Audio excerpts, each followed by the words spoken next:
भारत देश संतों की जन्मभूमि रहा है। यहाँ अनेक संत हुए और सभी संत अपने अपने विचार से समाज में लोगों को एक सन्मार्ग के राह पर ले जाने का प्रयास किया। ऐसे हुए महर्षि रमण, जिनका जन्म 30 दिसंबर सन 1889 में मदुरई तमिलनाडु के पास तिरुचुली नामक गांव में हुआ था।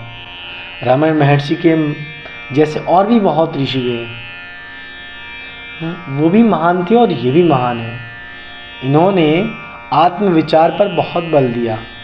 उनका आधुनिक ज्ञान के साथ साथ आध्यात्मिक ज्ञान पर अत्यधिक उनकी रुचि थी। उनको भारत से लेकर अनेक देशों के लोग उनके यहाँ आते थे उनसे अध्यात्म के बारे में जानने के लिए। रमण महर्षि ने अद्वैतवाद पर बहुत बल दिया। उन्होंने उपदेश दिया कि परमानंद की प्राप्ति अहम को मिटाने तथा अंत साधना से होती है। जब व्यक्ति का अहंकार मिट जाता है तब अंत साधना यानी स्वयं में लीन रहना, स्वयं को जानना ही उसको आराम पहुंचाती है। रमण ने कई भाषाओं में ग्रंथों की रचना की, संस्कृत में, मलयालम में, तेलुगु इत्यादि भाषाओं में, और बाद में उन ग्रंथों का अनुवाद हुआ पाश्चात्य भाषाओं में भी। उनकी रुचि मुष्टि युद्ध, मल्ल युद्ध जैसे खेलों में भी थी, परंतु विशेष रुचि उनकी धार्मिक रुचियों में ज़्यादा उनका ध्यान था, धार्मिक सिद्धांतों में। वे मानव समुदाय के साथ भी अध्ययन करते थे और एकांत में भी अध्ययन करते थे। वो तपस्या एकांत में रहकर करते थे।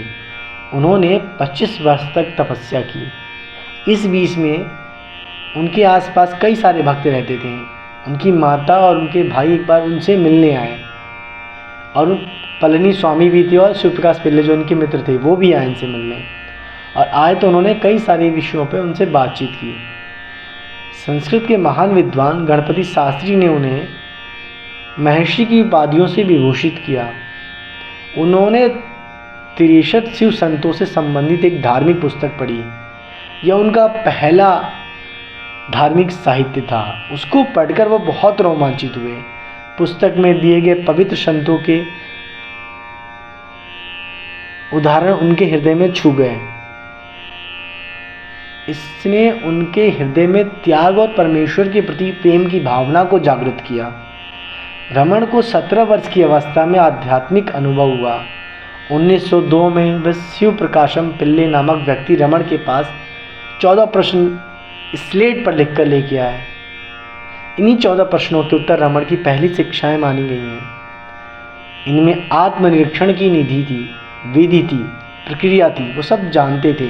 उसी को उन्होंने उसमें लिखा। उस समय के प्रसिद्ध संस्कृत विद्वान गणपति शास्त्री 1907 में उनके पास गणपति शास्त्री जी आए और रमण से मिलने गए, और उन्होंने आध्यात्मिक संदेह पर उनसे बातचीत की। आचार्य ने बताया कि कुछ भी आध्यात्मिकता के बारे में पढ़ा जा सकता है। मैंने पढ़ा है, यहाँ तक कि वेदांत शास्त्रों को भी मुझे समझ है जब भी मैं अपने हृदय से करता हूँ, लेकिन फिर भी तपस क्या है अब तक समझ नहीं पाया। यही जानने के लिए आपकी शरण में आया हूँ। 15 मिनट तक आंखें बंद करके वो शांत रहे और फिर बोले, अगर कोई यह देख पाए कि यही तपस है, अगर कोई देख पाए कि मैं के भाव का उद्भव कहाँ से होता है, यानी मैं यानी अहंकार, तो उसका मन उसी स्थान पर अवशोषित हो जाएगा और वही तपस है। अगर कोई देख पाए कि मंत्र बोलते समय मंत्र की ध्वनि कहाँ से पैदा होती है, तो उसका मन उसी स्थान पर अवशोषित हो जाएगा, रुक जाएगा, और यही तपस है। यह रहस्य उद्घाटन जानकर विद्वान शास्त्री ने उनके सामने आत्मसमर्पण कर दिया और उन्हें भगवान व महर्षि के नाम से संबोधित किया। शास्त्री ने बाद में रमण गीता लिखी, जिसमें महर्षि की शिक्षाओं के बारे में बताया। रमण महर्षि के शिष्यों ने उनके लिए एक आश्रम और मंदिर का निर्माण किया, जहाँ पर बहुत सारे भक्तजन आकर वहाँ आध्यात्मिक अनुभव लेते हैं। एक दिन रमण एकांत में अपने चाचा के घर पहली बार गए और हमेशा की तरह वह पूर्णतः स्वस्थ थे। अचानक उन्हें मृत्यु के भय का अनुभव हुआ। उन्होंने महसूस किया कि वे मरने के लिए जा रहे हैं। ऐसा क्यों हो रहा था? वह नहीं जानते थे, लेकिन आने वाली मृत्यु से वो डरे नहीं। उन्होंने शांतिपूर्वक सोचा कि क्या करना चाहिए। उन्होंने अपने आप से कहा, अब मृत्यु आ गई है तो इसका स्वागत है। इसका क्या मतलब है? वह क्या है जो मर रहा है और क्या है जो नहीं मर रहा? वो तत्काल लेट गए। उनका जैविक शरीर एक शव के समान था। उन्होंने आंखें बंद कर ली, शरीर को बिल्कुल शांत छोड़ दिया। अब क्या होगा? यह शरीर अब मर चुका है, यह अब जला दिया जाएगा और राख में बदल जाएगा। लेकिन शरीर की मृत्यु के साथ क्या मैं भी मर गया? क्या मैं शरीर हूँ? यह शरीर तो शांत और निष्क्रिय है, लेकिन मैं तो अपनी पूर्ण शक्ति और यहाँ तक कि आवाज को भी महसूस कर पा रहा हूँ। मैं इस शरीर से पर एक आत्मा हूँ।